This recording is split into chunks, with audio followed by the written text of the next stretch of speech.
kind van God. Ek maak hierdie video vandag om buldes terug te kry in jou lewe, om vir jou te sê, wie wat, hoekom moet die vyand vlug? Hoekom moet krankheid gaan? Hoekom moet siekte gaan? Want God se gees is in jou.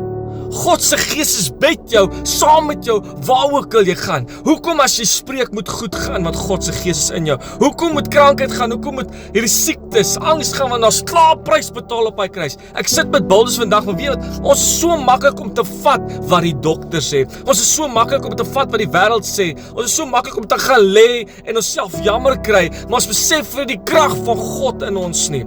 God het gesê, ons gaan nog meer dinge doen as sy seun wat hy was. Ons het die tyd, want hy met ons is alles moontlik.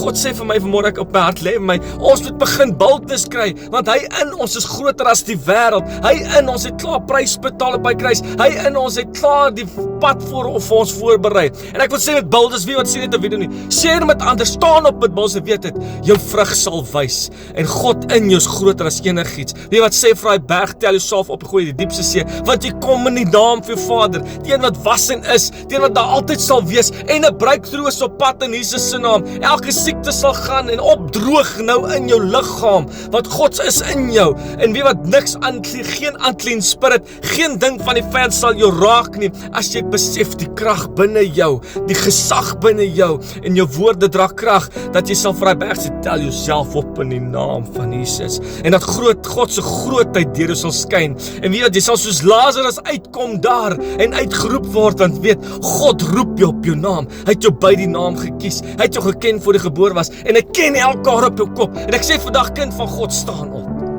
En 'n fantastiese dag.